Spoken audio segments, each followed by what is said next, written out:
let's get into Daniel Jones here, guys. And I think where I'll start is this. I think the common perception is that he took a step back in his second year. And you look at some of the numbers, and I think you kind of understand it. His quarterback rating dropped 7 points. His touchdowns dropped from 24 all the way down to 11. But I think that touchdown number has really clouded the perception of his second season, and I'll give you my really brief reasons why when you dig inside the numbers a little bit. And these are just his overall numbers before we dig into some specifics, all right? What makes this very convenient is that he actually had nearly the identical amount of dropbacks in his first year compared to his second. He dropped back 527 times to pass in 2019, 516 times this year. So we don't have to do any adjustment on these numbers. They're pretty much identical in terms of sample size, which makes our exercise here a lot easier to do, okay?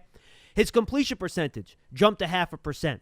His yards went down 80, which is inconsequential. His yards per attempt were the same.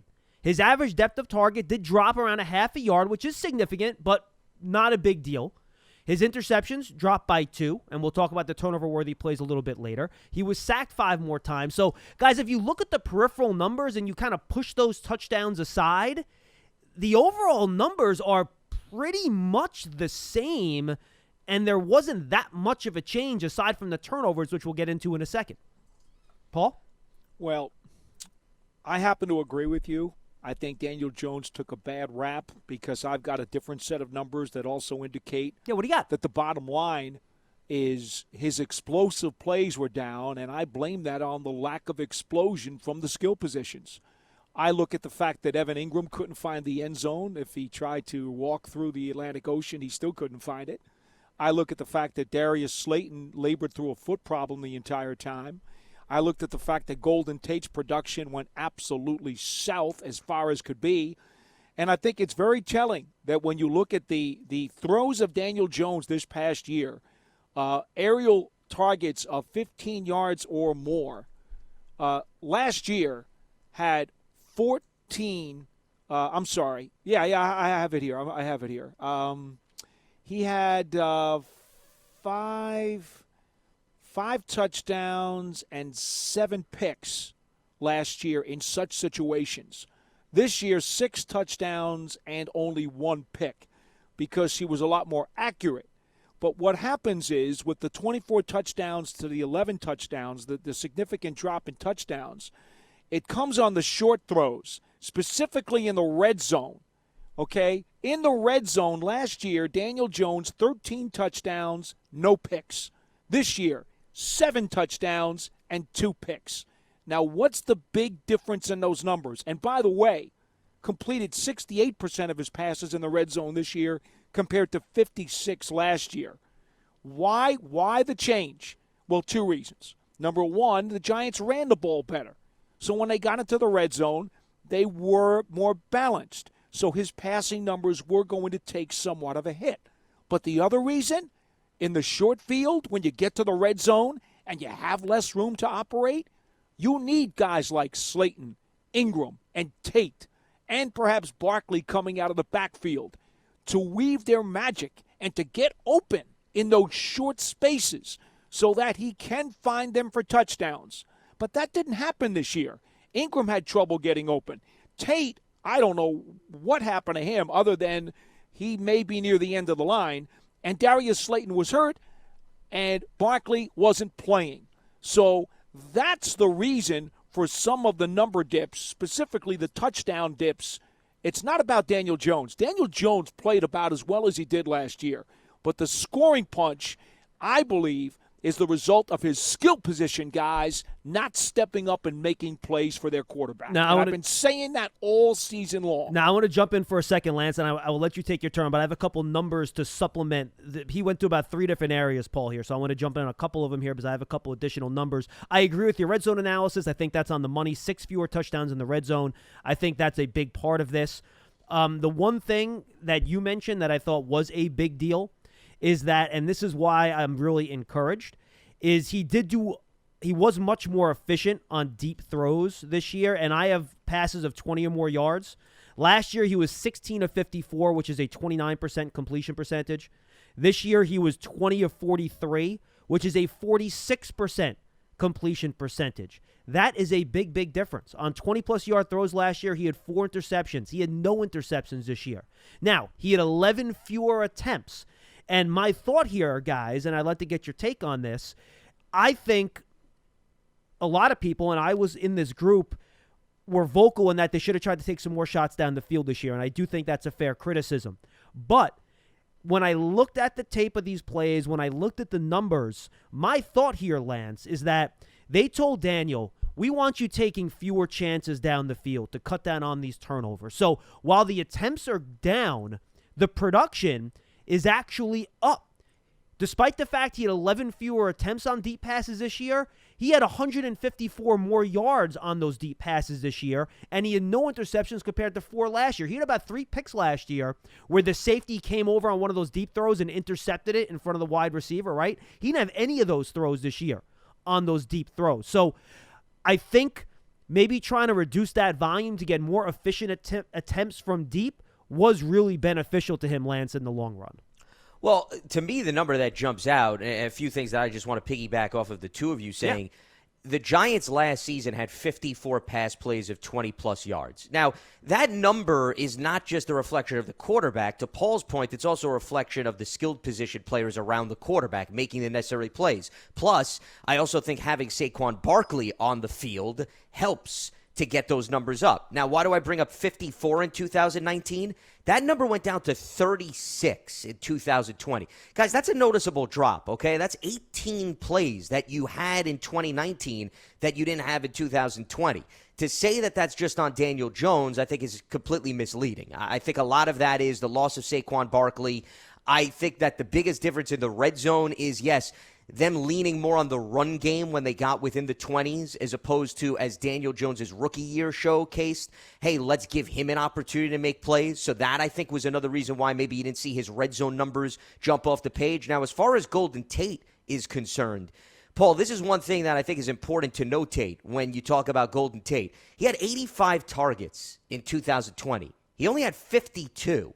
In 2019, he had 85. He had 52 in 2020. His targets dipped extremely between one year versus the other. So while nobody's saying that he was performing at a Pro Bowl level, he was not nearly as involved in the offense as he was in 2019. And by the way, he was in 11 games in 2019. He was in 12 games in 2020. So I don't want to hear, well, the reason why the targets fluctuated was because he wasn't in as many games. We're talking about a difference of one game, but well over 30 targets. I'm sorry, Lance, but that's where you just want to ride because his snap count was 200 less. Yep.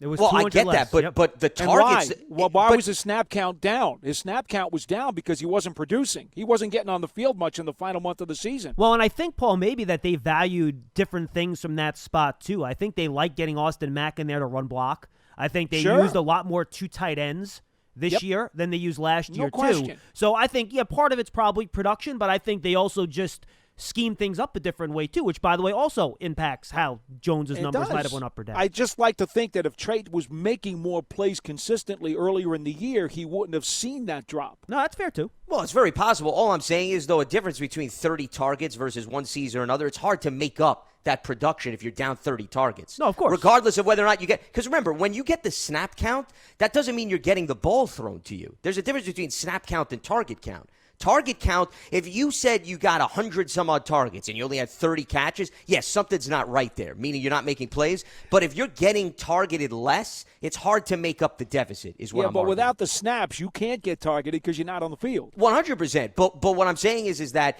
the targets is a receiver is at the mercy of the quarterback. If the receiver's not getting thrown the ball, how the hell is he supposed to make plays? Okay, but again, you got to earn your snaps on the field. I don't think Golden Tate did enough to do that consistently this year. Hey, look, but aside from that, Slayton was nursing a foot, and Ingram certainly did not make nearly enough plays that he needed to make and had made earlier in his career. No. And Barkley wasn't there either. There were so many deficiencies in the Giants' skill positions that for people not to take that into account when they evaluate Jones would be erroneous. That's the bottom line. Here are a couple things that are interesting. One, and Lance, you made this good point a few weeks ago when we were going through the Giants offense, right? They had 16 fewer offensive touchdowns this year. That's correct, right? That's the correct number, the Giants? Well, it was 44 versus 27. That right. was the difference. But I 17. believe one was different. There was one Correct. on One defense, was right? a defensive score, which brought it down. Correct. So that's about 1 touchdown per game. Well, for our Factor Fiction today, that's going to hit on Giants.com, I took a look at the Giants' plays of 20-plus yards when we talk about explosive plays, right? Well, do you want to know why the Giants' touchdowns were gone? Listen to this, guys. In 2019, the Giants had 18 offensive plays that went for 20 or more yards that resulted in a touchdown, okay? 3 were running plays, 15 were pass plays. Take a gander. And I'm guessing you don't have this, so I'm hoping I get legitimate guesses I had here. a copy read it this morning, so I can't go through this with you. Okay, so Lance, you guess. In 2020, how many plays of 20-plus yards that went for touchdowns did the Giants have? Take a guess. In 2020? Yeah. Well, let's see. I mean, first of all, if you had only 36 pass plays in general and the touchdowns dipped tremendously, I would say, I don't know, did they have 3 touchdowns of 20-plus yards? They had 4 pass and 2 run. So last year they had 18. This year they had 6. So that's a 12-touchdown dip from last year to this year. And in pass plays alone, that's a drop from 15 to 4. So that's 11. So what really killed Daniel's touchdowns, Paul brought up the red zone already. That went down, as Paul had previously mentioned. I'll get the exact number here. Paul mentioned it, but I have it in front of me too. His red zone touchdowns from last year to this year went down from 13 to 7. So that's 6 touchdowns right there, right? So if that's what your red zone touchdowns do, and then overall for the Giants, again, this is not Jones, so McCoy's in the mix here for a couple games, but it's not going to sway the numbers that much. And then your passes of 20-plus yards drops 11. That's going to explain a whole lot of the variance as to why the touchdown passes dropped a whole lot. They just weren't, even the big plays that they were getting, they were not going for touchdowns. And look, if you're going to get a bunch of 30 or 40-yard catches, you're going to get lucky sometimes and they're going to go for scores, right? That was not happening for the Giants this year. Even the big plays that we're getting, guys, were not resulting in touchdowns. You know what you I'd need like to be have? able to punch it in regardless of whether or not those are going for long scores, I would argue. Well, it depends where that first play gets you, right? I mean, if that first play moves you from your own 25 to the other team's 45 and it's a 30-yard play, you still have a lot of work to do at that point. You know what I mean? Sure. Go ahead, Paul. I was going to say I would love the number, John, and it's available to us, but we'd have to go the long way and try to actually use matchsticks to count it up. Well, I might be able to find it. What do you need? Well, it's how many of those 20-plus yard touchdowns that the Giants scored in 2019 were by player. Because I would say to you that I got a hunch that Ingram, Slayton, and Tate are probably the guys who had reached the end zone in those situations. Right. And in 2020, they weren't doing it. And that's more on them than it is Daniel. Well, look, I don't think it's fair to take the quarterback out of the equation at all. He's You the can't one take it throwing out the of it, but passes. it's a big part of it, No. especially when it's a trend and all 3 guys aren't doing it. Well, look, here's the thing, okay? I think there are a couple things to take in consideration here when you look at this year. And I think one big thing that I noticed, guys, that was a huge difference in the way Jones gained his yardage. And I have not told you guys about this number yet. And I think it's significant. So what Pro Football Focus does, they track what percentage of a quarterback's yards come through the air and what percentage is yards after the catch. So it gives an idea of how much work the quarterback does and how much work the receiver does, right, in any individual year. Well, last year, about 54% of Jones's yards came through the air. So 54% were air yards, 46% were yards after catch from the receivers, right? Okay. That was the 22nd most air yards in the league. So he was in the bottom half of the league. Well, this year, 63% of Jones's passing yards came through the air. That was the 5th highest percentage in the NFL. So I said, okay, that's interesting. Let me look at the players. So I broke it down player by player, right? Last year to this year, who had fewer yards after the catch in terms of helping the quarterback out? Slayton was down 40 yards, not that significant. Shepard up 20 yards, not that significant. Ingram up 32 yards, not really significant. So those guys pretty much held steady in terms of yards after the catch. Well, here's the difference, and it's two guys you guys mentioned already. Oh, Tate. Golden Tate was minus 212. Significant. And again, that has more to do with number of catches and snaps than it does anything else. I'd have to look at his yards after catch per reception. I'm sure that's probably not as different. The other big one, and I think people are forgetting this part of it, Saquon Barkley had 386 yards after the catch last year. So Jones's numbers as a rookie were probably skewed a lot by the fact he could just throw a 3-yard pass to Saquon Barkley, and Barkley goes and runs for 25 yards after he catches the thing. And Golden Tate's numbers are just as dramatic. No, they are, right. 2.3 yards per catch this season, 5.8 yards after the catch last year. There you go. So over double. So he just wasn't getting the help from those two guys, and whatever, we don't have to pinpoint the reason, but that was one of the big reasons why they weren't getting as many big plays where, we looked at it, the number of 20-plus yard passes didn't change much, right, in terms of the number of completions. So you think, wait a second. So if he completed about the same number of 20-plus yard passes, why would the number of 20-plus yard plays be down so much? Is because those 10-yard passes where the receiver goes and runs for an additional 15 yards to turn it into an explosive play simply was not happening as much. Yeah, because the numbers are reflected based on the production of the players around the quarterback. That's why we keep referencing Saquon Barkley as a weapon, not just a running back, because of what he could do as a receiver. When you talk about Golden Tate, off the top of my head, I remember he had that deflected touchdown pass against New England that was in a big one. 2019. Yep. Mm-hmm. Then you look at this season, he had the catch against the Eagles in Philadelphia. I don't remember how long that was. I want to say that probably was over 20 yards, that touchdown, when he went up and made a pretty good grab. And then he had the one against the Tampa Bay Buccaneers. Yeah, but those weren't any yards after catch plays, though. No, they weren't. I'm just thinking of lengthy, I guess, plays off the top of my head is what I'm thinking about. No, the Patriots one was definitely yardage after the catch. Yeah, last year. He caught it and then sure. ran with it. Yes, last year for sure, but I don't remember one of those from Tate this year. No, neither do I. Short pass and breaks one. I don't remember. That's why one. I'm just trying to remember the lengthy catches that he made. Forget whether or not there was yardage after the catch. It's those 2 touchdowns that come to mind. Outside of that, you don't really recall a lot of game-changing plays. All right, let's move on to a couple other things here, guys. There were 3 things that I really focused on for Daniel this year that I thought he really needed to improve on. And I thought we saw some improvement in those areas, okay? 1, turnover-worthy plays. You look at the overall numbers before you take a look at the actual, advanced statistics that PFF has. PFF has, they do turnover-worthy plays. So they basically figure out what plays are the quarterback's fault, which ones aren't. I have everything broken down even without them. But they give fans a basis. As a rookie, he had 31. This year, he had 17. So that's a drop of nearly 50%, which is kind of what we talked about this offseason, right? You want him to cut those turnover-worthy plays in half. Well, his fumbles dropped from 18 to 11. And his interceptions kind of held steady from 12 to 10.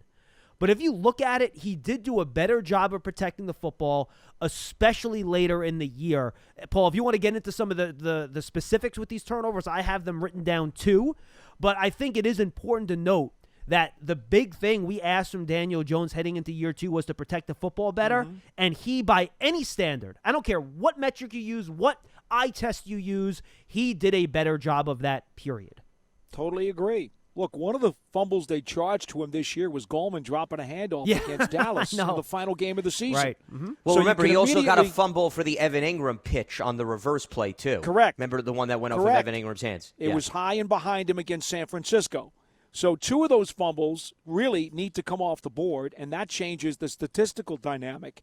I can tell you, he had 11 fumbles. 1 was on a scramble quarterback run when he fumbled it out of bounds. I think that was against Tampa, maybe, right by the sideline. So I have him with 2 fumbles on the run. 1 against Washington, right hand punch from behind. 1 against Arizona, left hand tucked on the run. There were 2 on the run. He was still technically behind the line of scrimmage when he got stripped. But he was out of the pocket. He was on the on the run. Right. So, but that was 2. Correct. 2. Fine. That's it. Yeah, in my count, I counted that second one as he was still behind the line of scrimmage, so he could have thrown it. So that's why I counted that as a fumble. I count pocket and not pocket. Okay, that's fair. That's the way I do it. And then you had the 2 on the handoff, and then you had 7 where he was, in my opinion, maybe held the ball a little too long, didn't protect it as well as he could have. But most of those happened earlier in the year. Spare for those couple against Arizona late. 4 blindside strips. All 4 of the blindside strips came in September and October. Okay? Yeah. Then he had one where the ball simply slipped out of his hand.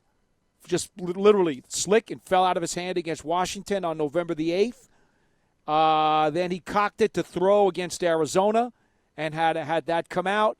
And then the one time where I really got teed off at him, when I really, really thought it was his fault, right hand holding it too low and Arizona came in and knocked it out. That was the one that really was egregious to me. Other than that, to be perfectly frank with you, I thought there was only maybe 2 other of his fumbles where I would say, you know what, Daniel, those are bad fumbles, and those are the kinds of fumbles we can't have. The other ones, I can never kill a guy for a total blindside strip. Although 2 of them, I thought he held the ball too long. Well, and to me, that's the trick, right? I'm not going to kill a guy for getting hit as he throws it and he fumbles it. I'm not going to put that in the quarterback. That's not fair. But to me, even if it's a blindside sack, if you don't have 2 hands on the football or you let him knock the ball out, to me, especially if it's not immediate, and to your point, you hold the ball a little bit too long, I'm still going to tend to put that on the quarterback. But the bottom line is that it's still a lot fewer than he had last year. Yes. He had, let's see, based on my count last year, he had about 12 of those last year where he got sacked and fumbled in the pocket as he was throwing the ball. So that is still down by a good, that would be about 33%, a third. So he's still improved in that area. And I had 15 in the pocket last year, John. Okay. Well, either way, the number's down, right? Yeah, significantly. And that's the most important thing. Yep. See, Totally I think agree. Daniel Jones had a tale of 2 seasons in terms of ball security in one. Because, remember, he had at least 1 turnover in his first 8 games. Now, granted, he missed 2 games in the second half of the season. He didn't play against Seattle and Cleveland. I get that. So the volume of games is not the same. It's 8 versus 6. But with that being said, you're talking about at least the turnovers that counted. And I'm not considering fumbles and then the Giants recover.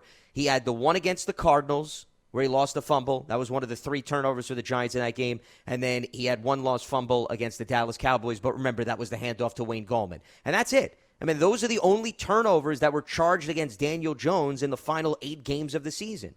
So, to me, that's a dramatic turnaround in terms of emphasizing ball security and protecting the football and making sure that you're not giving gifts to the opposition. And by the way, Lance, also tip your cap to the offensive line because he frankly just wasn't sacked as much in the final back half of the year except for those 2 games against Arizona and Baltimore too, right? Well, I think that was a factor as well. Those 2 games are the ones that jump out where you had a combination of double-digit sacks. But I also think, and Daniel Jones wasn't really asked this, and I don't think he'll ever admit it, but I think his mindset changed too from the first part of the season to the second part of the season, where I think he said to himself after Saquon Barkley got hurt, and I've said this time and time again, I think he basically felt as if he needed to be the superhero on the team. And he needed to go above and beyond because he just didn't feel like maybe there were enough playmakers around him. And this, once again, is my own opinion. I'm not saying Daniel Jones felt this way. It's just my observation. And I think that as the season progressed, he realized, listen, there's only so much I could do to make up for the loss of certain personnel. And I think the coaching staff may have emphasized that. And I think that calmed him down a bit where he just said to himself, if I got to take a sack, if I got to throw the ball away, so be it. It is what it is. We'll live to see another possession. So I also think he changed his mindset within the course of this season. No, Lance, I agree. And I think you saw it after that Tampa game, right? He had those 2 plays in the Tampa game where he tried to make those throws like as he was getting dragged down. And then after that game, the only other interception he had was one that deflected off of Evan Ingram. So I agree with you, Paul. I think he figured it out that, you know what, I'm not going to force it as much in the second half of the year now once he got through that Tampa game. And to me, at least, things turned after that because he only had 1 interception after that Tampa Bay game. That's significant. That is a large sample size of the season, and I think you did see some growth there in terms of his ability to make better decisions and not to put the ball in harm's way as much. You know, I had mentioned this on First and 10, the MSG show that we did before going into the Dallas game. At that point, Daniel Jones had the longest streak in the National Football League, the longest active streak of throwing passes without a pick. He was at 162 throws, which was over 5 games, going back to the Tampa game without a pick. And then what happened in the Dallas game? Ingram deflected a ball up and it got intercepted. Yeah, not his fault. fault. So the streak was over. Right. It wasn't really his fault, but the streak was over because I jinxed him. And if I hadn't given out that stat, he would have gone through the entire second or final month and a half of the season without a pick. So I will take the blame for that, even though Ingram is the one who tipped the ball up in the air. All right, 2 other items very quickly. He did reduce his average time to throw. Now, it wasn't a ton. It was literally like a tenth and a half in a second, which is less than 5 to 10% of his average throw rate, but that did go down a little bit. I still think sometimes he has to work on getting the ball out a little bit quicker. And then on his interceptions, Paul, on his picks and on the plays where there could have been picks, but the opponent dropped the interception, it was all on these short routes. A lot of these hitches or comebacks or slants. He only had 2 passes down the field that could have been picked, and both came late in the year. That underthrow against Dallas when he underthrew it to Slayton down the left sideline, and Stephon Diggs almost got the pick. And then the Ravens jumped that deep cross on that pass in Week 16. But other than that, almost all of his picks or potential picks where the defense just dropped it really were on short passes. So that's something he is going to have to clean up, because a lot of times if you throw a pick on a short pass like that on a jump route, that can turn into a touchdown. So in terms of his decision-making on his passes, that to me is where he has to do most of his cleaning up, is making sure those guys are open and the defense isn't breaking on the ball when he's throwing some of those quick short routes. They need to do a better job of getting off the line of scrimmage and being able to fight for the ball and help their quarterback out. That's what they need to do. That's more on them than it is him.